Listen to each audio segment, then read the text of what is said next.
So in terms of the methodology in Madhya Pradesh, the dates in which questions were asked were between the 24th and 30th of October. 30 constituencies were covered. The sample size was more than 3,000. Sanjay, this was done face-to-face. That's important because people weren't picking up the phone. How does that add to the value of the answers? Vishnu, I think two things needs to be told to the viewer. One, the sample may look small, but it is a purely randomized sample.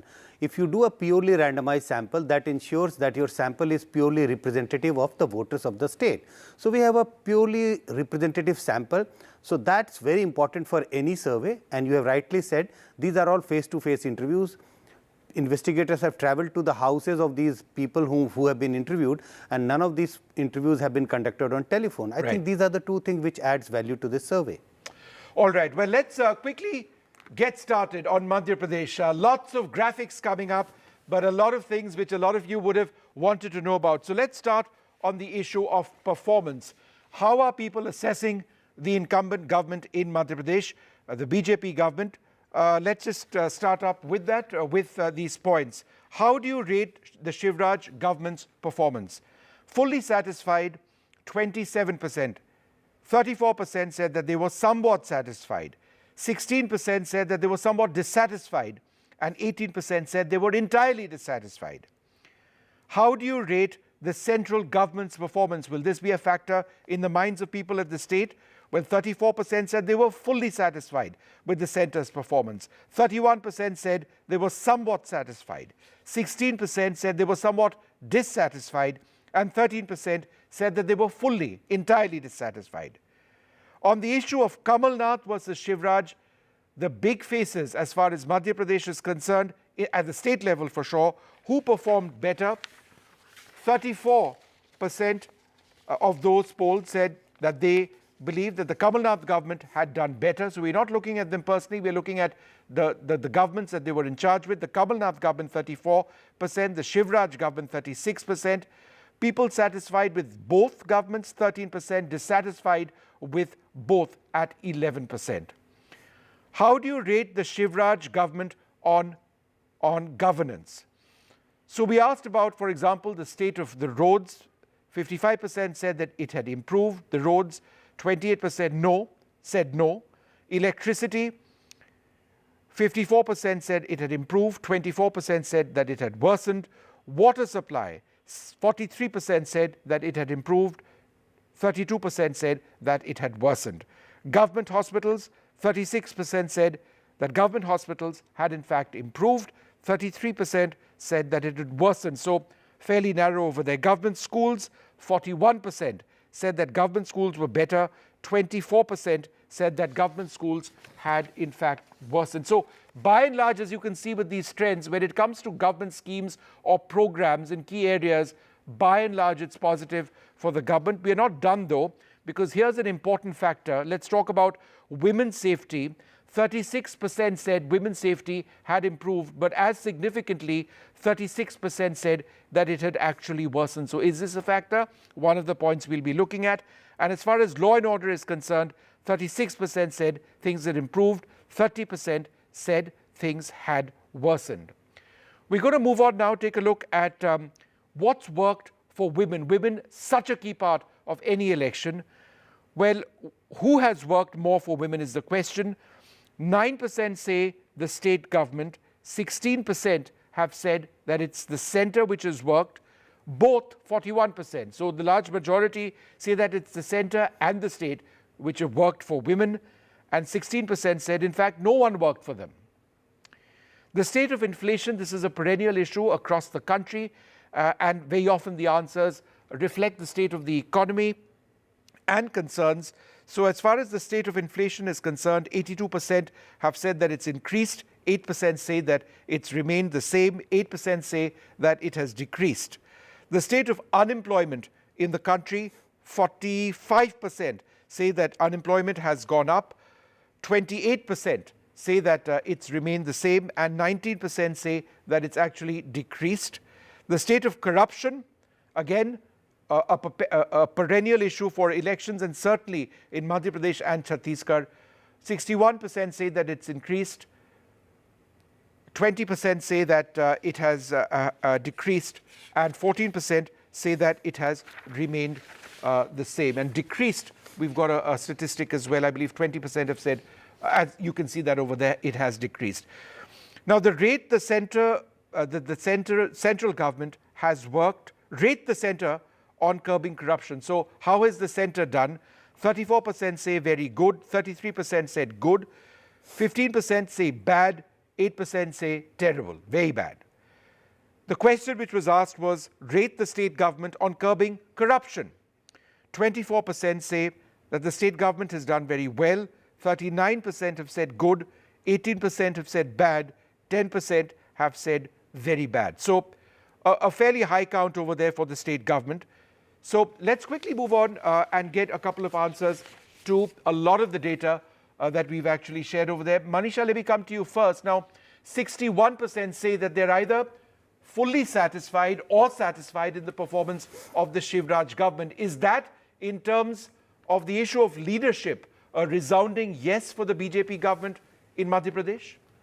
I mean, two things. One, on the satisfaction point and even on the leadership point, the figures seem to match and say that the people there don't really have a strong problem with the Shivraj Singh government. Looking at the figures on satisfaction, highly satisfied and more or less satisfied, they do cross that mark. And when that overlaps with their satisfaction with the central government, you do tend to get an impression that there isn't a genuine grievance against the BJP either in the state or at the center. That's what the figures would look like. I'm going to move on to another key statistic over here, Kamal Nath versus Shivraj, and it's just, approximately a 2% gap in terms of popularity on the basis of performance between the Chief Minister and the Congress's main face. So people seem happy with the performance of the state government, but it seems to be a close fight between the tallest two leaders. Shankar, would you like to come in on this? That at the personal level, what Kamal Nath has done in the past and what Shivraj is doing now, the gap between the two is quite small. However, as far as the performance of the BJP in terms of governance this time is concerned, most people say, tick mark, yes, they've done well. How would you look at both of these factors? Well, it's very interesting that, Kamal Nath didn't rule for very long, and Shivraj Chouhan has been there for quite some time.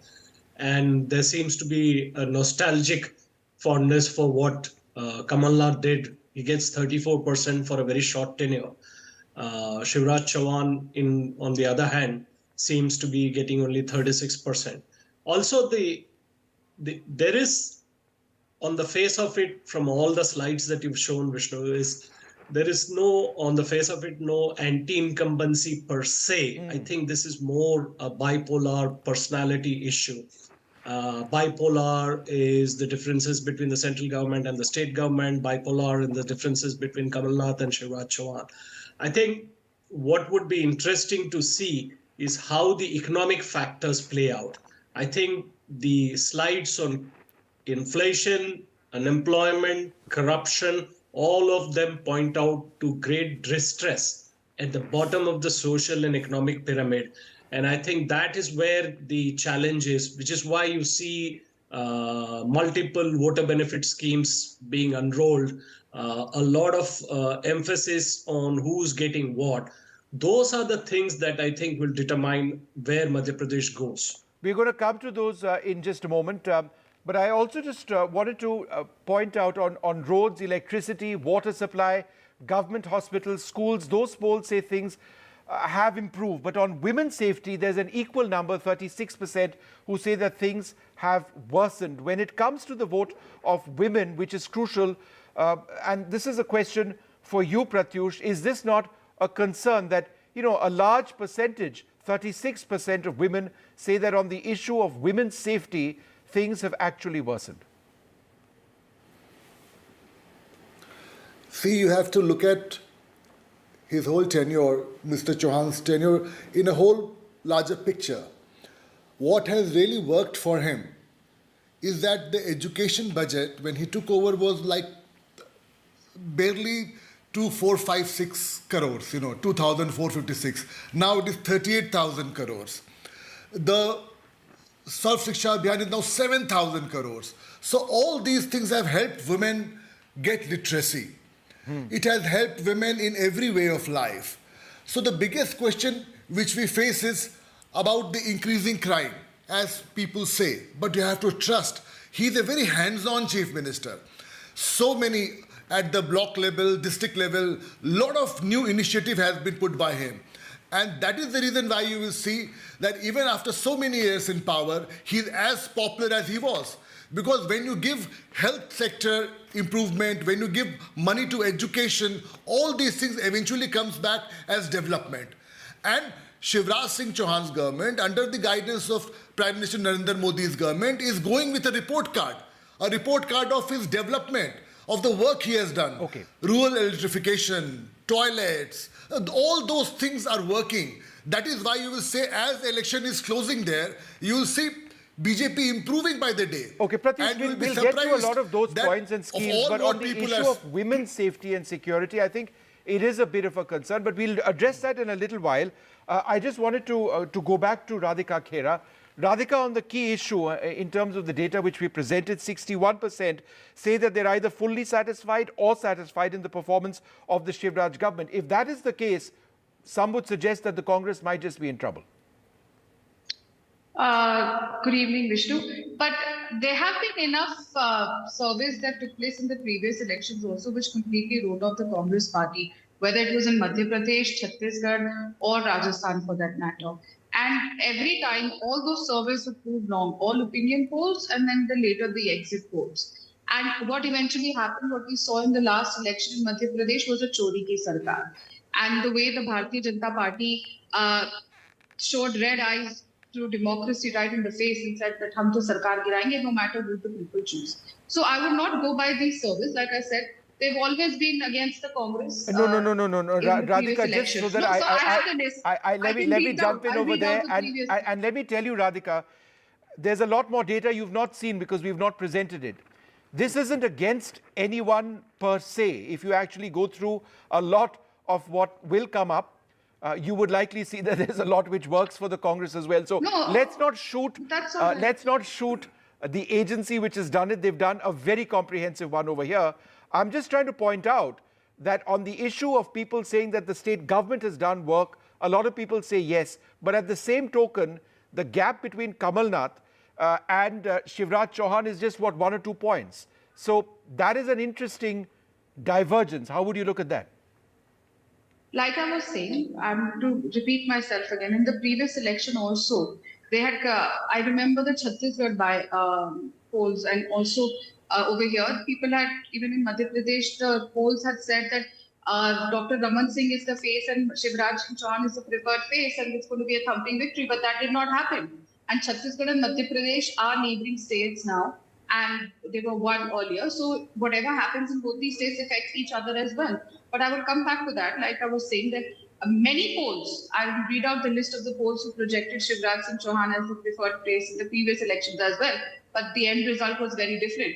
So I would not go back because the ground reality is very different. Where women's security is concerned, because we're talking about women's security here, Madhya Pradesh has always failed the women of Madhya Pradesh. Just look at the number of seats that Madhya Pradesh has given to women. Bharatiya Janata Party has given to women. They have not even lived up to the 33% reservation bill that they talk about, that they have got the reservation bill. We'll talk about these issues.